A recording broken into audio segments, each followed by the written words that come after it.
Perkembangan etika profesi ya. Melanjutkan dari pertemuan yang sebelumnya sudah dibahas terkait dengan etika maupun etika profesi. Sekarang masuk di perkembangan etika profesi ya. Jadi etika profesi menurut Lubis merupakan suatu sikap hidup yang mana berupa kesediaan untuk dapat memberikan pelayanan profesional terhadap masyarakat dengan keterlibatan penuh serta keahliannya sebagai pelayanan dalam melaksanakan tugas. Jadi dipertegas di sini bahwa untuk etika profesi itu pelaksanaannya bisa pada masyarakat, juga bisa pada instansi, juga bisa pada instansi pemerintahan. Nah, itu terkait dengan etika profesi. Pertanyaannya di sini, mengapa etika profesi itu penting di dunia kerja? Kenapa? Yang pertama, etika profesi membantu menjaga integritas dan reputasi suatu profesi. Sehingga kalau Anda bekerja di perusahaan, profesinya sebagai HRD atau profesinya sebagai teknisi atau profesinya sebagai apa? Di sini ada yang sudah kerja ya? Banyak. Oh, ada. Iya. Ya. Kalau semisal di toko atau di perbankan,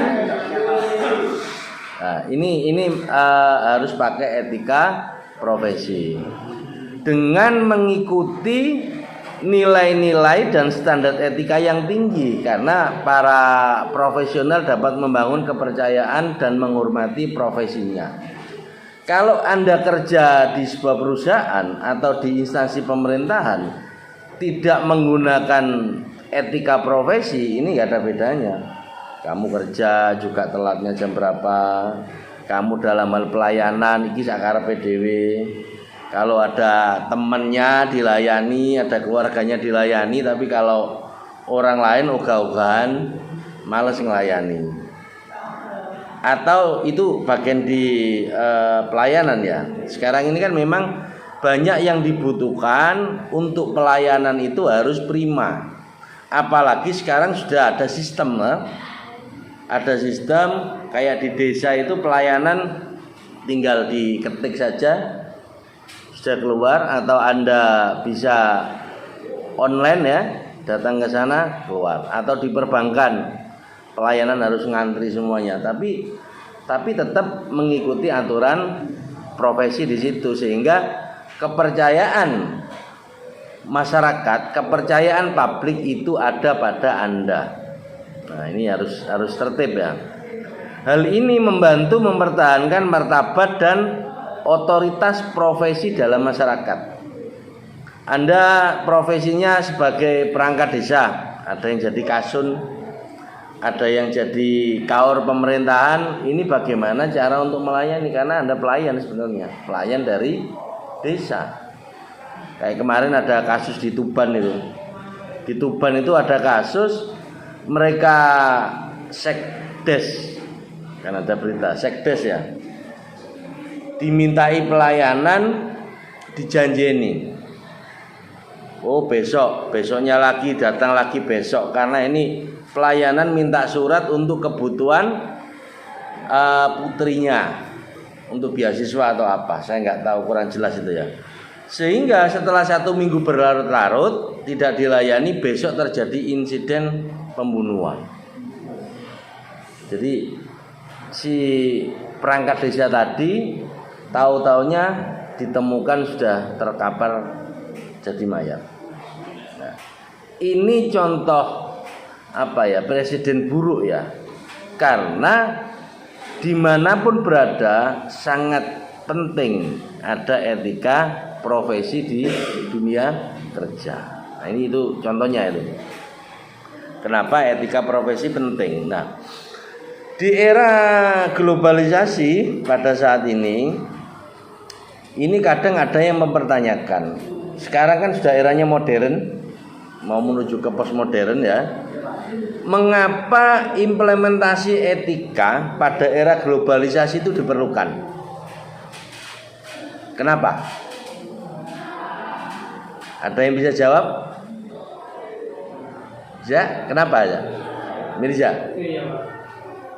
Kenapa? Etika pada globalisasi diperlukan. Coba kasih alasan satu saja. Biar tidak disalahgunakan ya. Karena gaya hidup masyarakat di era global, di era digital ini banyak terjadi perubahan-perubahan. Makanya etika pada era globalisasi ini diperlukan sekali. Contoh sekarang, dulu aja kita kalau mau belajar mengajar di mata kuliah ini kan tatap muka. Sekarang karena ada kecanggihan teknologi sehingga kamu bisa pakai Zoom, pakai daring. Tetapi meskipun Anda pakai Zoom, pakai daring, jangan kemudian kamu pakai celana pendek. Sesuaikan kalau pakai etika profesi, kamu sebagai mahasiswa ya tetap namanya belajar ya pakai baju seragam, pakai celana. Oh enggak kelihatan Pak, yang kelihatan kan mukanya doang. Nah, ini salah satu perubahan-perubahan etika di era globalisasi, apalagi di era digital ini. Ada yang ketika Zoom itu di-off-kan, Mas, di-off-kan aja. Dia pakai kaos, pakai kipas gini, udaranya panas, dilepas semuanya. Ya. Ada nggak yang kayak gitu? Ya. Ya ada, tak suruh ngaktifkan. Loh kenapa ini nggak diaktifkan? HP-nya rusak Pak, alasannya. Kameranya nggak bisa Pak, cuma bisa dengar aja. Nggak taunya di sana lepas baju semua ini. Nah ini yang kacau ini ya. Nah, sehingga gaya hidup masyarakat di era global ini mengalami degradasi, perubahan terus, dan harus dijaga ini. Keprofesian Anda selaku mahasiswa ini, apalagi kamu sudah di dunia kerja, kayak di Mojokerto ini kan di Ngoro Industri ya. Mau ada rapat, ada apa Zoom, tapi sambil main game. Sing penting on Pak, didengerin aja. Backgroundnya diganti gambarnya dia hadir atau yang disorot itu cuma backgroundnya dia asik main HP. Ini salah satu perwujudan dari perilaku-perilaku yang menyimpang sebenarnya. Andai kata kamu yang jadi manajer atau direkturnya melihat dari seperti itu gimana? Ya, protes ya. Seketika langsung dipecat ya. Ya enggak boleh juga. Tetap mengikuti aturan profesi, harus ada teguran, SP1, SP2, SP3. Kira-kira ada yang kena SP2 enggak ini? Belum ya? SP1 ya mau dicoba lah Pak nanti. Iya.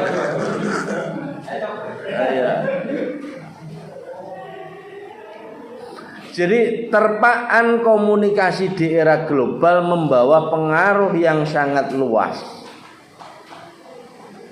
Karena di era digitalisasi sekarang ini sudah perubahan 4.0 ke 5.0 dapat mengancam memudarnya sistem nilai masyarakat pada segala aspek kehidupan. Sekarang kadang ini di luar etika profesi ya, di etika kita saja ketika kita menghadap ke orang tua, menghadap ke dosen, menghadap ke guru, ini rata-rata banyak yang sudah tidak memakai standar etika. Kamu bisa cek di lapangan ini fenomena-fenomena yang terjadi, berita-berita online yang terjadi, banyak terjadi tindak pidana atau tindak pelecehan atau tindakan-tindakan yang lain ya.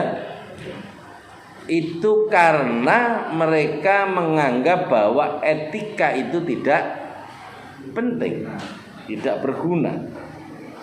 Sehingga di segala lini kita ini hari ini terancam memudarnya sistem nilai pada masyarakat di segala aspek kehidupan. Nah, bangunan-bangunan ini harus kita terapkan, tetap kita dukung supaya etika, perilaku, moral, adab itu selalu menempel pada diri kita. Gunanya itu. Tapi sekarang ini kan ada perubahan, Pak. Yang dulunya dari segi anak kecil ini kecerdasannya luar biasa, smart, betul diakui. Kecerdasannya luar biasa anak-anak ini. Tetapi tingkat attitude atau perilaku, adab, sopan santun ini sangat amat minus. Krisis ya. Krisis moral lagi melanda pada kita ini. Kalau ini diteruskan, krisis moral ini tidak ada pembentengan, ini akan merambah kepada dunia kerja maupun interaksi sosial pada masyarakat. Ini fatal. Kamu bisa ngecek sekarang. Baik itu di tingkatan desa, di semi perkotaan maupun di kota. Kamu bisa bayangkan. Malah sekarang kebalik-balik. Orang yang hidup di kota, di perumahan ini sangat menjunjung etik. Jadi perilaku di pedesaan ini ditransformasikan di kehidupan perumahan-perumahan. Ada guyub, ada gotong royong, ada saling sapa, ya toh? Nah, ternyata ini paradok, menjadi kebalikannya ketika kita melihat kes-kes yang ada di desa, pemuda-pemuda generasi Z ini ya. Ini luar biasa sekali. Ada yang pang, ya setiru pang-pangan kayak gitu ya. Yang penting beradab. Ada yang hormat sama orang tua di atasnya, itu juga jadi problem. Ada yang sama guru, ada yang sama atasannya. Loh, itu kan atasanmu kerja, iya Pak. Sekarang ini kan di rumah. Kalau di kantor ya lain cerita. Ini selalu mempersingkat pembahasan, sehingga dimanapun berada tetap etik itu di apa? Ya. Etik tetap diimplementasikan di mana saja, di segala lini kehidupan. Ya, pertanyaan kedua, setelah tadi itu mengapa implementasi etika pada era globalisasi diperlukan? Sekarang etika profesi atau etika dapat berubah sesuai kebutuhan zaman. Ternyata etika ini juga ada perubahan-perubahan sesuai kebutuhan zaman. Lambat laun pengertian etika itu berubah dan berkembang sesuai dengan perkembangan kebutuhan manusia. Nah, perkembangan pengertian etik ini tidak lepas dari substansinya, bahwa etika adalah suatu ilmu yang membicarakan masalah perbuatan atau tingkah laku manusia yang dinilai baik dan buruk. Sekarang Anda sudah bisa membedakan mana yang baik, mana yang buruk. Ini di masyarakat ini. Kayak dulu anak-anak yang kecil pakai celana kolor biasa. Dulu. Ya loh. Tapi sekarang itu kelihatannya kan kurang sopan. Kok pakai kolor doang? Ini secara etik gak cocok ini Pak. Ini contoh satu. Kalau zamannya dulu biasa kehidupan seperti itu, main di sungai, main di kali, main di mana. Kalau sekarang kan berubah. Ini di usia-usia dini ya. Tetapi uniknya perubahan itu dibalik. Setelah dewasa, usia 17 tahun ke atas atau 12 tahun ke atas. Ini saya berbicara di era di kampung ya, tradisional ya. Dulu itu kalau pakai baju you can see, itu kan dianggap wagu. Tetapi sekarang kebalikannya, ini dianggap biasa. Ini salah satu perubahan. Ini kita ini menganut mazhab yang mana yang benar. Dulu kecil pakai celana kolor hal yang biasa. Kalau yang sudah dewasa baru maksudnya semua tertutupi. Sekarang yang kecil itu kalau pakai kolor itu dianggap wagu. Oh nggak boleh, ini udah kecil tuh. Tapi yang dewasa ketika pakai mini-minian lah, itu dianggap biasa. Ya enggak? Dianggap ini yang namanya kebolak-balik. Lambat laun etika berubah sesuai kebutuhan zaman. Nggak tahu kita nerima yang seperti apa. Kayak gitu ya. Ini contoh maksudnya.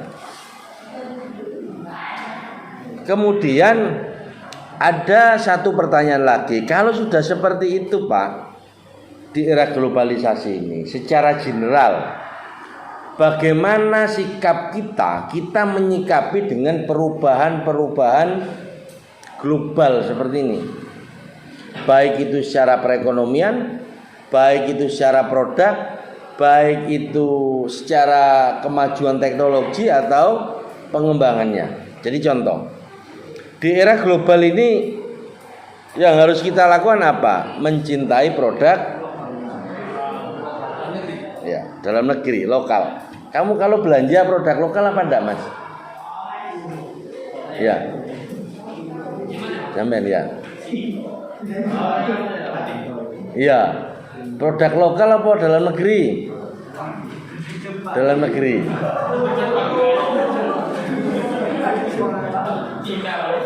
Iya. Made in China apa Korea?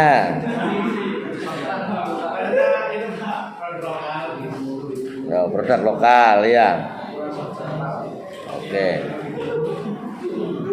Iya, tetap kita ini harus mencintai produk-produk dalam. Tetapi di era Gen Z ini, generasi Z ini kan sampai 12 tahun sampai berapa? 24 ya. Sampai 24. Ini rata-rata kalau gak made in luar negeri gak match ini. Malah kita kalau beli produk-produk dalam negeri malah dibully. Nah ini kan kacau ya ini.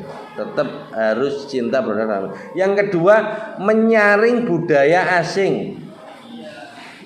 Budaya kita Mojokertoan, Majapahitan ini seperti apa sih?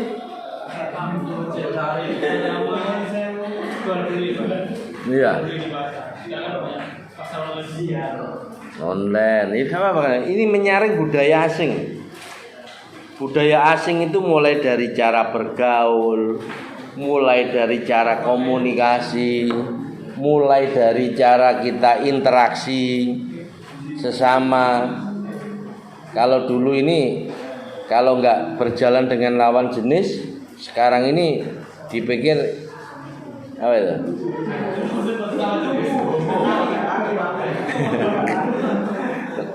Lawan jenis cowok, cewek. Jangan. Ini di kelas ini ceweknya berapa? 3 ya. 26. 28 ya. Ya 28 ceweknya cuma 3. Cowok semua ini Pak ya. Jangan dibully ceweknya nih. Malah kebalik ini.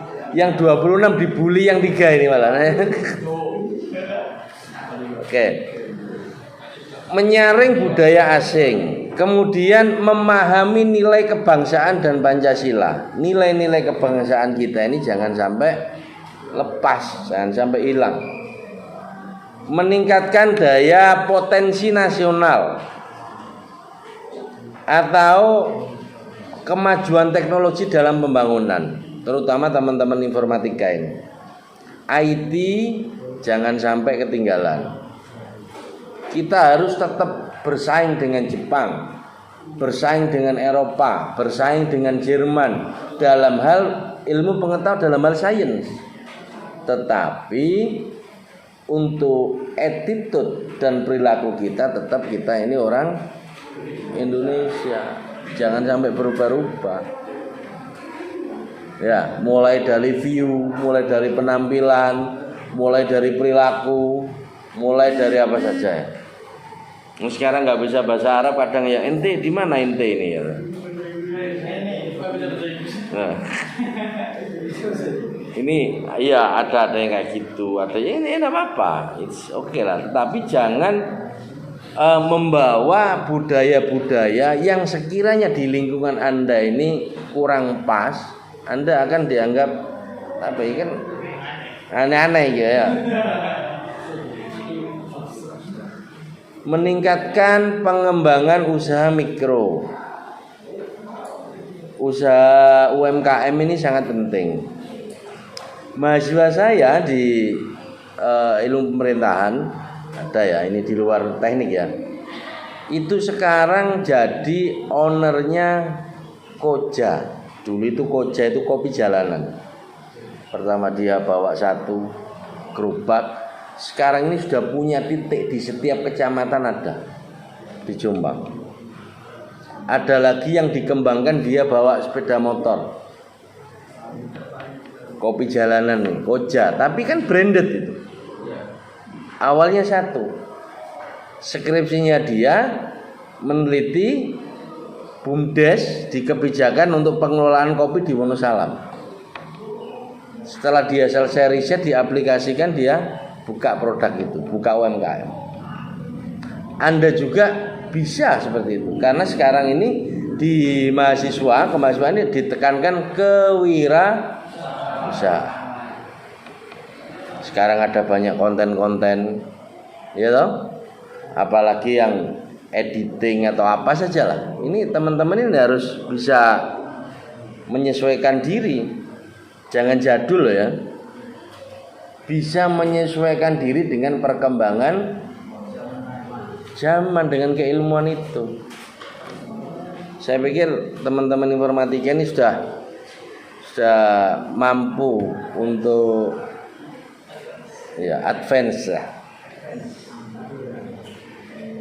Punya konten semua ya? Iya aja. Kamu bisa sekarang gini lah ya. Di tingkatan desa ini kan ada SID, Sistem Informasi Desa.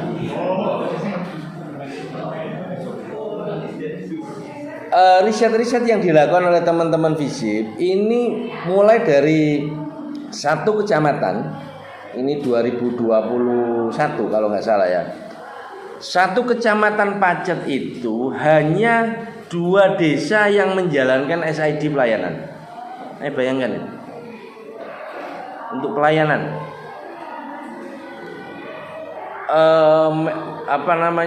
PC ada, hardware, softwarenya sudah ada, SDM-nya ini loh. SDM-nya belum ada yang jalan. Nah, Anda ini adik-adik sekalian, ini di informatika sangat berpotensi untuk berkolaborasi dengan desa-desa di tempat.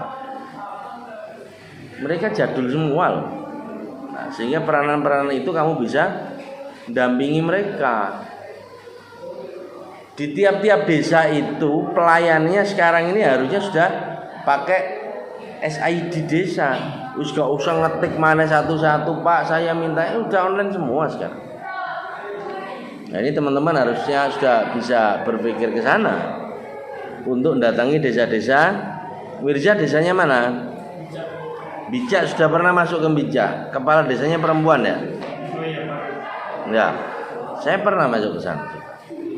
Sebelah kiri jalan balai desanya itu, Bica itu. Itu SID-nya perlu di monitoring. Teman-teman bisa datang ke sana. Ya, atau ini mana daerahmu? Mojokumbul. Sudah pernah main ke balai desa? Pakai SID nggak pelayanannya di sana? Apa masih manual? Masih manual. Nah, ini nanti teman-teman bisa riset ke sana, melakukan pendampingan di desa. Setelah adik-adik memahami terkait dengan etik profesi, ada kode etik, ada kode etik profesi. Di pertemuan pertama kita sudah pernah bahas ya, apa bedanya etik dengan kode etik. Ini kalau kode etik itu peraturan yang dibuat untuk mengatur sesuatu menjadi lebih profesional. Kan ada yang mengatur ya. Kalau kode etik ini kan dibuat bersama-sama. Nah, kalau kode etik profesi adalah peraturan yang dibuat untuk memberitahu mana yang boleh, mana yang tidak, yang dilakukan orang dalam menjalankan profesinya dia. Jadi ini ada kode etik, ada kode etik profesi.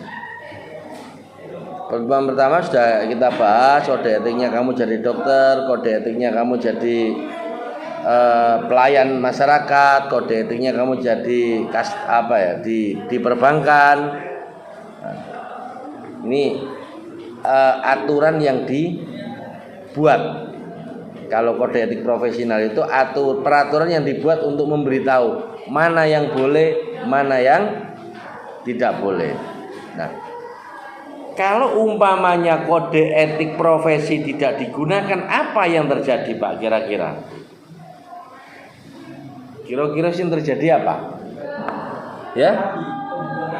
Oh, kayak pembunuhan tadi ya. Itu salah satu contohnya.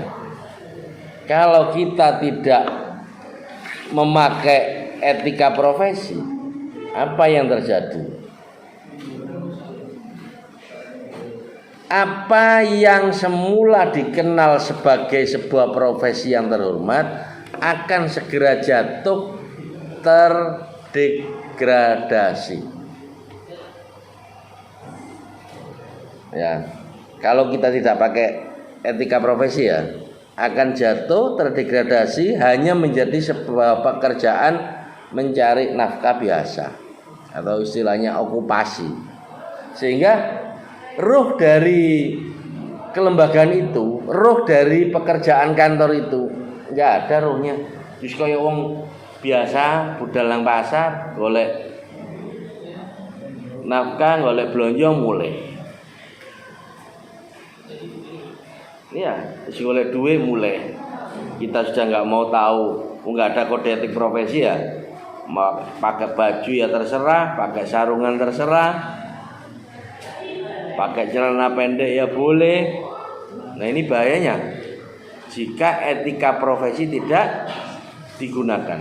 Teko sak karepe dhewe, pengin mulai ya mulai, pengin turu ya turu. Nah, ini kacau balau jadinya. Sedikit pun tidak diwarnai dengan nilai-nilai idealisme, dan ujung-ujungnya akan berakhir tidak adanya respek atau kepercayaan. Jadi sesuatu hal yang biasa dianggap itu biasa-biasa saja. Bila mana tidak digunakan etika profesi. Sekarang pengaruhnya apa Pak globalisasi ini sebenarnya? Ada perubahan 4.0, 5.0, ada dampak positif, ada dampak negatifnya. Positifnya terjadinya perubahan tata, nilai dan sikap, berkembangnya ilmu pengetahuan dan teknologi untuk peningkatan kehidupan yang lebih baik. Jadi kalau dulu masih tradisional, sekarang sudah modern. Mulai dari alat transportasi, mulai dari alat komunikasi maupun alat-alat yang lainnya. Dari segi pertanian juga sudah Modern loh. Ya, modern semua. Negatifnya apa? Negatifnya adalah pola konsumtif tinggi, sikap individualistik tinggi, gaya hidup kebarat-baratan, maka akan melahirkan kesenjangan sosial. Tidak ada interaksi yang konstan. Sakar PDW. Nah, ini pengaruh dari globalisasi. Apakah ada yang seperti itu?